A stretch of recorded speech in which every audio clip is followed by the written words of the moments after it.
Bonjour et bienvenue dans le port de Celticos, ce port d'Halloween de Celticos.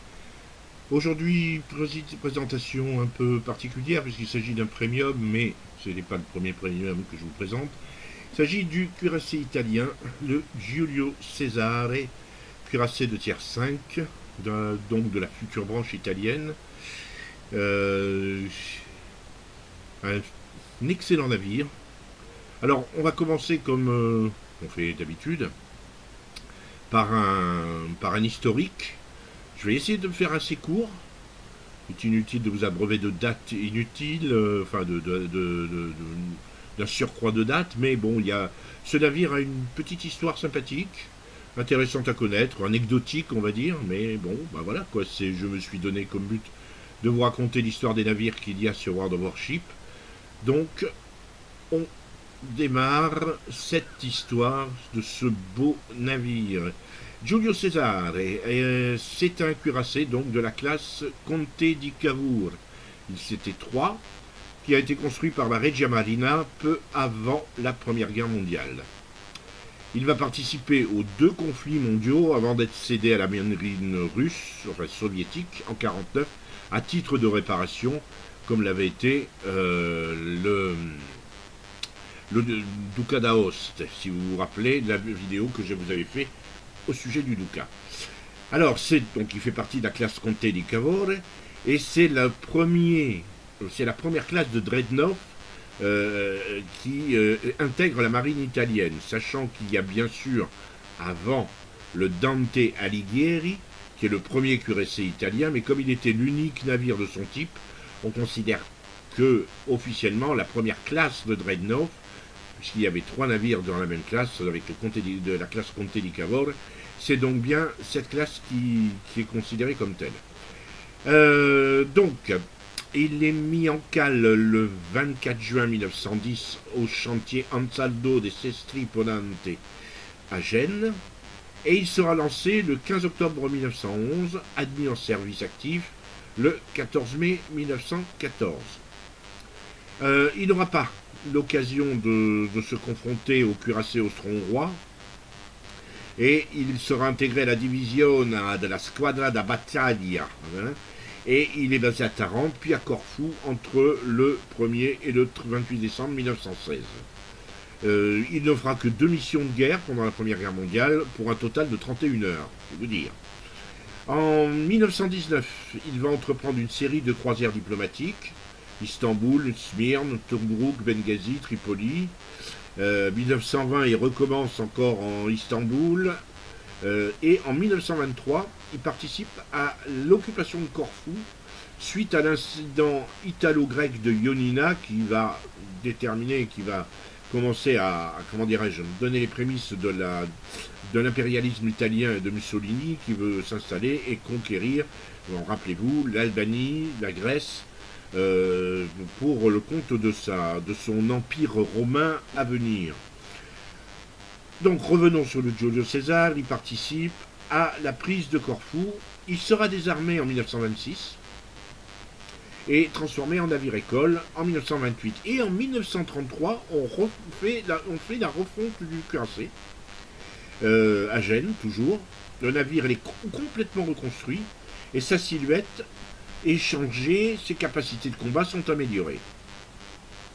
Les travaux de modernisation vont prendre fin en mai 1937 et le cuirassé gagnera le port de la Spezia en octobre 1937. Alors ces nouvelles machines, pour donner un exemple, ces nouvelles machines de propulsion développent 93 000 chevaux et le navire peut alors atteindre une vitesse de 28 nœuds. Alors, à titre indicatif, il est à 27 nœuds dans le... Comment dirais-je? Il est à 27 nœuds dans le jeu. Hein. Après une période d'entraînement avec son sister ship, le Conte di Cavour, il participe à une revue navale à Naples, à l'occasion de la visite officielle de Hitler le 5 mai 1938 en Italie. Ensuite, il réalisera quelques sorties de l'Adriatique pendant l'invasion d'Albanie. Donc là, effectivement, après l'incident de Ioannina avec les Grecs, l'invasion d'Albanie par l'Italie, qui constitue effectivement un des pas décisif sur l'impérialisme italien, puisque l'Italie voulait, je vous le rappelle, reconstituer l'Empire romain avec la Mare Nostrum. Ça comportait effectivement la prise d'Albanie, de la Grèce, d'une partie de la Yougoslavie, surtout la Dalmatie, et après ensuite d'aller chercher la Libye, etc., etc. Mais bon, ça s'est pas passé comme il voulait. À l'entrée en guerre, le César est le navire amiral de la squadra navale, et il porte la marque de l'amiral Campioni, étant intégré à la 5e division navale. Il participera à la bataille de Punta Stillo en 1940, durant laquelle il va encaisser un obus de 380 tiré par le Warspite. Tiens, un Warspite qui passe par là. Un Warspite qui va provoquer un incendie dans les locaux des chaudières 4, 5, 6, 7. Preuve que le Warspite tirait à la HE. Il peut cependant regagner Messine en marchant à 23-24 nœuds, malgré donc ses 4 chaudières abîmées. C'est remarquable. En 40, le Cesare va quitter, avec le Vittorio Veneto, il va quitter Naples pour intercepter la force H anglaise de Gibraltar, et ce sera la bataille de Cap Tauleda.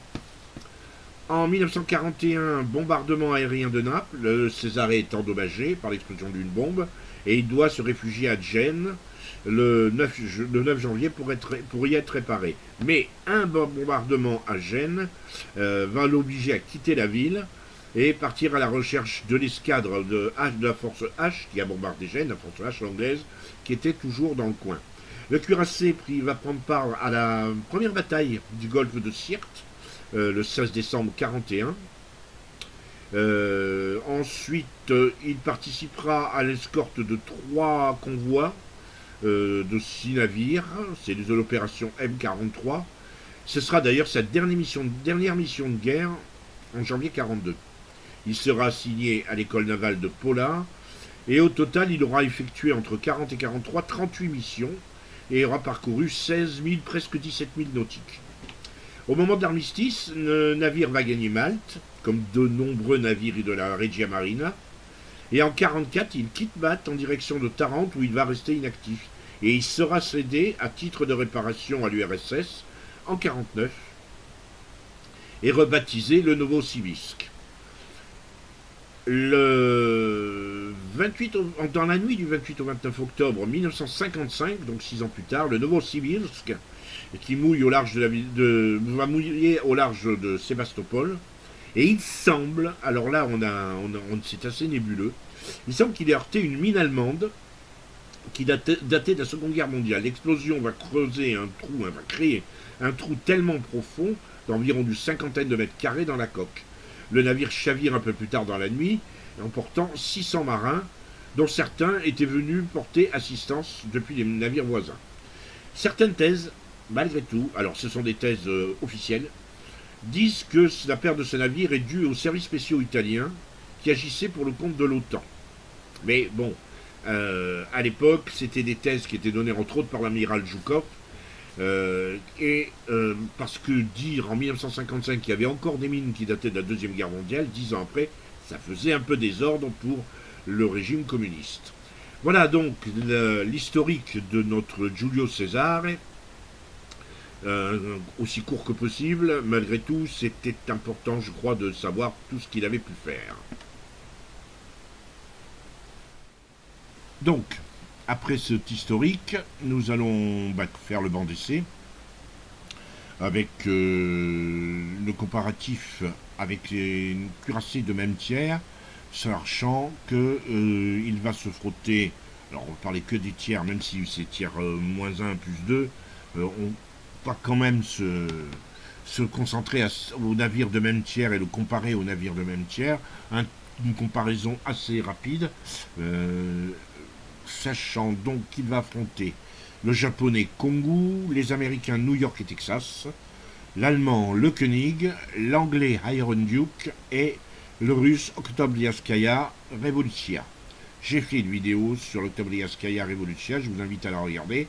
On y voit les qualités de ce navire, et on voit que même si c'est un navire qui est pratiquement le plus faible dans tous les domaines, on peut arriver à faire Une excellente bataille. Et le Giulio César est un petit peu dans ce cas-là. Vous allez revoir quand. Bon, je ne vais pas spoiler tout ce que je vais vous dire, mais dès le départ, si vous voulez, le Giulio César part avec un gros handicap. Il est un petit peu moyen en tout, voire très moyen en tout. Par exemple, pour les points de structure, seul, alors on est en point de structure 45 500. Seul l'Octoblieskaya fait moins bien, 42 000. Les autres tournent à 47 000. Alors, vous voyez, c'est pas énorme, il y a quand même 2 000, mais enfin, ça fait la différence parfois. 49 000, voire même 57 000 pour l'Iron Duke. En termes de blindage, c'est avec ses 280 mm maximum en termes de blindage, seul le Kongu, qui est un croiseur de bataille, fait moins bien. Tous les autres tournent à 300 voire 400 mm. Les protections contre la torpille, 19%.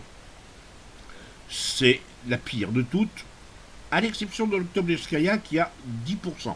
Donc c'est pas la pire de toutes, c'est presque la pire de toutes. En termes d'artillerie maintenant, du 320 mm.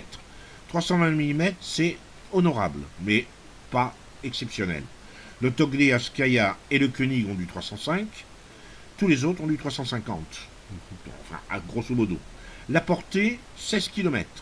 16 km, là, on est à peu près dans la moyenne, sachant que le Kongu fait 21 km, mais il est hors concours, que j'ai réussi à mettre mon New York à 18 km. Mais tout le reste, avec ses 16 km 4, ben il est, voilà, ça peut faire la différence, hein, 16 km, 400 mètres, 300-400 mètres, ça peut faire la différence. Mais il est à peu près à la portée du Texas, voire du Koenig. Oui, voire du Koenig. Bon, ensuite, la rotation. Alors, la rotation de tourelle et la portée, on a vu la portée. Le reload est important. 30 secondes. 30 secondes, c'est bien. C'est même très bien, parce que c'est pratiquement, c'est forcément, 30 secondes, c'est 2 salves par minute. Seul le Koenig fait un peu mieux. Tous les autres, c'est une salve par minute. Oui, c'est une salve par minute. Non, c'est 2 salves. Le Iron Duke tire 2 salves.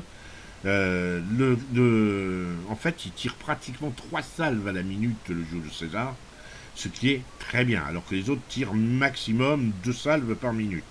Voilà, c'est ça que je voulais dire. Pratiquement 3 salves par minute. En termes de rotation de tourelle, alors là, les rotations de tourelle, on va aller les chercher parce que je suis plus très sûr de mon coup. 31 secondes pour faire 180 degrés. 31 secondes, c'est très bien. C'est très très bien. C'est la meilleure au niveau rotation de tourelle, c'est la meilleure. On tourne à 40 secondes la plupart du temps. Donc c'est vous dire que, bon, là on a un net avantage. D'ailleurs, je m'aperçois que je lui ai mis ça, je vais lui remettre un contrôle des avaries 2. Ce sera pas plus mal. Les dégâts à la paix, c'est du 4800. 4800. Non, ça c'est on est en HE là. 4800, c'est encore une fois, bah, c'est pas la pire, mais c'est la moyenne basse. 4500 pour Tobliaskaya et 3500 pour les 3500 pour le Koenig. Tous les autres sont à plus de 5000. Et en AP, alors là, en AP, on est à 9700, ce qui est grosso modo, oui, c'est la moyenne. Il y a les 10 000 et plus du Kongu, New York et Texas, qui sont nettement au-dessus du lot. Là, on est à 9700. Bon, on va dire que c'est la moyenne. Ensuite, qu'est-ce que nous avons d'autre? La défense anti-aérienne. Alors, je ferme les crochets. Défense anti-aérienne, c'est 35, c'est-à-dire que c'est pas la pire. C'est pas la pire, mais c'est la moyenne basse, encore une fois. On est assez loin des 50 du New York et du Texas, enfin du 30 du New York et du 50 du Texas. C'est surtout le Texas, mais c'est pas la pire. Alors, en termes de maniabilité maintenant, la maniabilité, voilà, j'y suis. 27 nœuds. 27 nœuds, c'est bien. C'est très bien. Seul le Kongu fait mieux avec ses 30 nœuds, mais encore une fois, le Kongu est un croiseur de bataille. 27 nœuds, c'est la meilleure performance des cuirassés. Kongu, comment dirais-je, Kongu est hors d'atteinte, évidemment. Donc ensuite, en termes de giration, 640 mètres. 640 mètres, c'est pas mal. C'est mieux que les New York Kongu. C'est un peu mieux que l'Iron Duke, mais c'est sensiblement la même chose d'ailleurs que l'Iron Duke et que les autres. C'est un petit peu mieux que l'Oktoberskaya, les Texas et Koenig. Basculement du gouvernail, 13 secondes. Alors là, on est dans un moment où ça peut nous sauver la vie quand on reçoit des torpilles. 13 secondes, c'est la moyenne. Oui, c'est la moyenne. C'est pas mal, on va dire. Il y a l'Oktoberskaya et le New York qui font mieux, mais de très peu. Reste la dissimulation. Là aussi, c'est un must, c'est très important. La dissimulation, détectabilité en mer, il fait 13 km 3, c'est-à-dire que c'est aussi bien que l'Oktoberskaya. C'est la meilleure dissimulation au jeu. Par rapport à la portée de détectabilité en par air, c'est 9 km 4, seul l'Oktoberskaya fait mieux. Et c'est la deuxième meilleure furtivité. Et puis, je pense que je vais arriver. Rassurez-vous, je ne vais pas m'étouffer. Non, mais je crois que c'est à peu près tout. Donc maintenant, on va partir en bataille, en espérant qu'on réussira à faire une bataille à peu près propre et sympathique. Donc je vous dis à tout de suite. Et on enchaîne. C'est parti.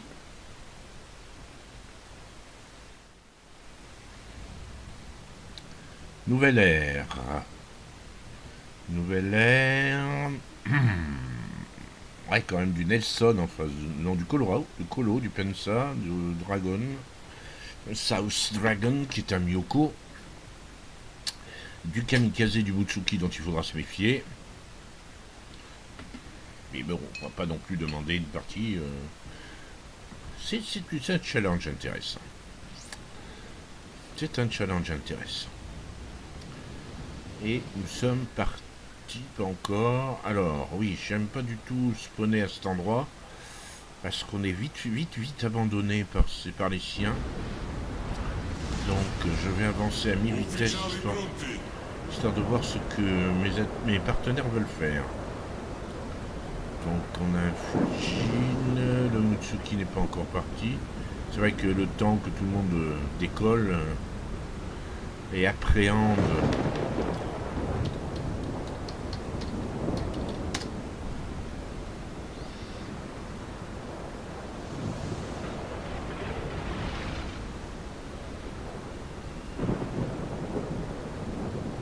donc apparemment ils ont décidé de partir et d'abandonner. Ouais, c'est super, encore un Lemming Train de première fait par le Myoko. Bon, vous connaissez mon goût pour les stratégies où on abandonne dans ce type de map, on abandonne un flanc et on laisse sa base complètement à découvert. Ça c'est... Ça me plaît pas du tout. A tendance à m'agacer. Je suis pas fan de ce que fait le Myoko. Mais c'est le Myoko. C'est incontestable. Toute la map...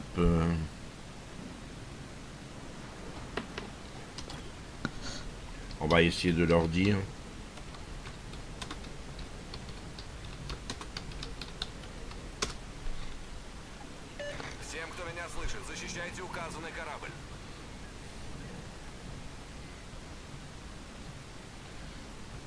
Ouais. Voilà. Donc là, on ouvre la route au Kirov qui vient tout doucement. Voilà, il a tourné. Donc, il va rien prendre. Aussi, quand même un petit 3000, hein. Avec un seul obus. J'ai réussi à lui mettre au but. Enfin, au but, c'est logique. Au but. Le reload du Julio César est très intéressant. Très intéressant.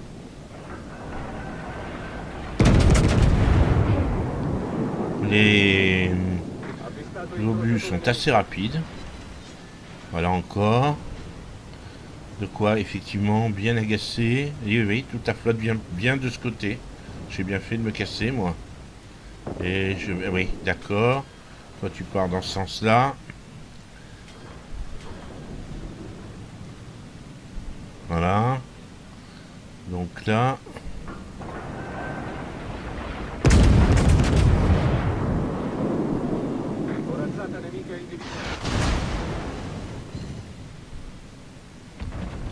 un petit peu raté mon coup là. Je l'ai un peu raté mon coup.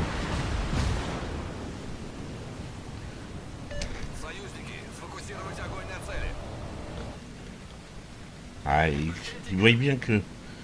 Bon, enfin bref.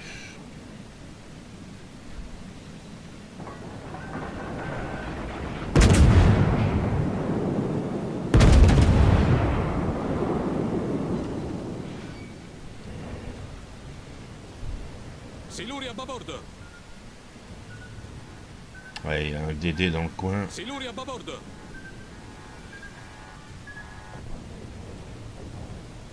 Un DD dans le coin à plus de 10 km. Ça c'est pas le Kirov qui me fait ça. Ah, mais peut-être les deux, même les deux DD.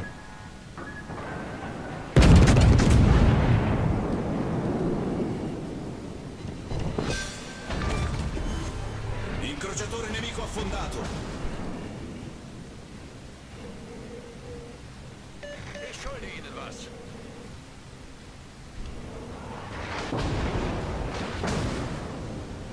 Là.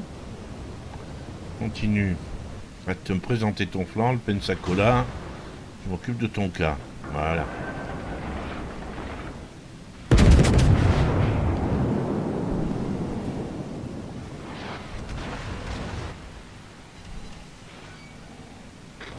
Voilà. Je suis déjà 25 000 coups au but, 25 000 de dégâts, pardon. 25 000 coups au but. Oui, j'apprécie. Ah, mon premier incendie. Ouais, on va l'éteindre. Parce que il y a un petit filou. Alors là, c'est une blague? Il s'est croûté? Non.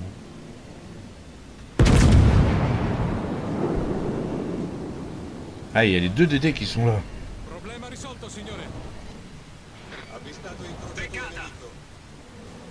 Les gars, attends.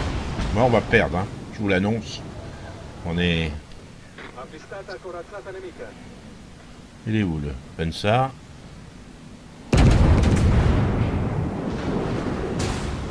Maintenant, je vais avoir tout le monde sur mon dos.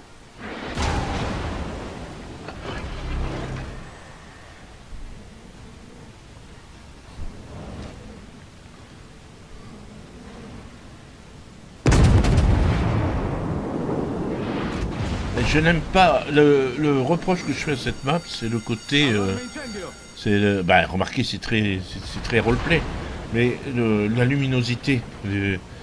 Quand on avance, quand on vient de ce côté-là, vous remarquerez qu'on a une mauvaise vue, une très mauvaise vue.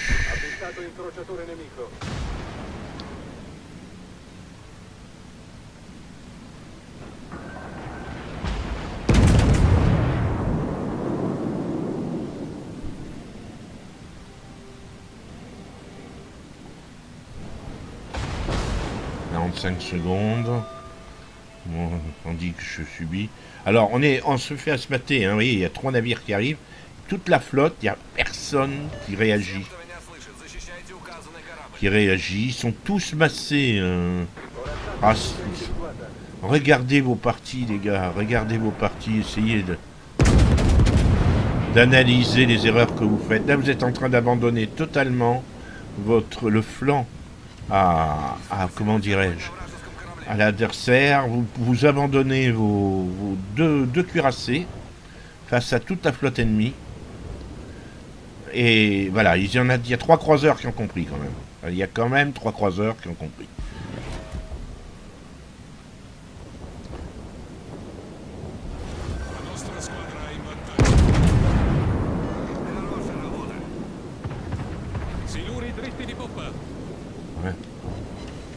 Waouh, citadelle sur le Julio César ennemi. Je suis pour.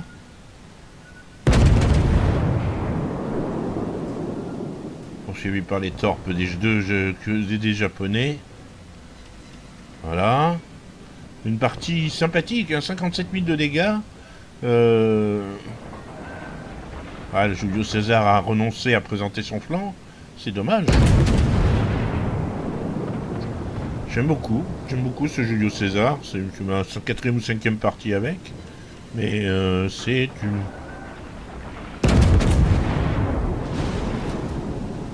un navire très plaisant à jouer, rapide.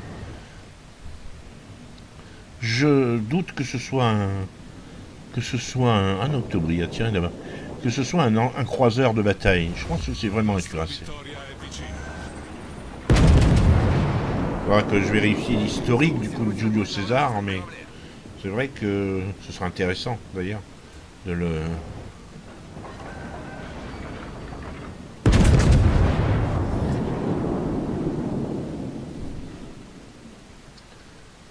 Normalement on doit gagner cette partie.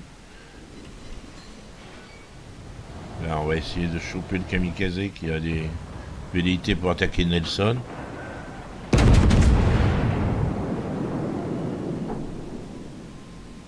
Waouh, raté. Il est à 7 km. On peut être sûr que le torp. Ah, raté. Raté. Bon, on veut une partie sympathique d'échauffement pour la journée. En Julio César, 7000 points d'XP. Hein. Ça, c'est... Voilà, quoi. Hein. Faire partie des 5 meilleurs. Oh, je suis tout simplement le meilleur. Non, mais je suis trop content. Voilà. Bon, celle-là, vous êtes sûr que vous allez la voir sur YouTube. On repart faire un... Oui, mais c'était une bonne bataille. Même si j'ai râlé, c'est évidemment comme ça que je suis le mieux, que je rends le mieux service à ma team et à mes propres points d'XP, parce que je me retrouve tout seul, je suis obligé d'être concentré, je fais pas n'importe quoi, et forcément, ça sort en sang. Après, il ne faut pas me laisser seul dans un coin pour les faire aller une traîne de l'autre pour que je vous carry une game, hein, c'est pas ça que je veux dire. Mais bon, j'ai eu la chance, j'avais beaucoup d'adversaires qui se présentaient à moi, quoi. Voilà, c'est plus facile. Donc, voilà, on va s'arrêter voilà. Là. Nous revenons au port après cette bataille sympathique. On fait encore un petit tour du propriétaire en profitant du paysage. J'espère que cette bataille et cette présentation vous aura plu. Que dire en conclusion, parce qu'il faut quand même une conclusion, étant donné que c'est un premium, savoir si ça vaut le coup ou pas, c'est quand même pas donné, forcément, il faut l'acheter. C'est pas très cher, mais bon, c'est pas à porter de toutes les bourses. Personnellement, je l'aime beaucoup. Je ne vous conseillerais pas de l'acheter parce que, encore une fois, monsieur et madame Wargaming ne font pas de remise, donc il n'y a pas de raison que je repasse. Mais c'est un excellent navire. Franchement, j'ai une grosse tendresse pour ce navire, mais j'ai une tendresse pour beaucoup de mes navires. Alors, je suis pas très crédible quand je vous dis ça. J'aime beaucoup le Julio César. Je l'aime autant probablement que le Kongu. Je pense qu'il y a moyen de faire vraiment de très très belles batailles avec ce navire. Le Kongu, c'est mon cuirassé préféré. Je crois que le Julio César est en train de le rattraper assez nettement. C'est vraiment toujours un grand bonheur de naviguer avec. Voilà, là-dessus, je vous dis au revoir et à bientôt, si vous le voulez bien.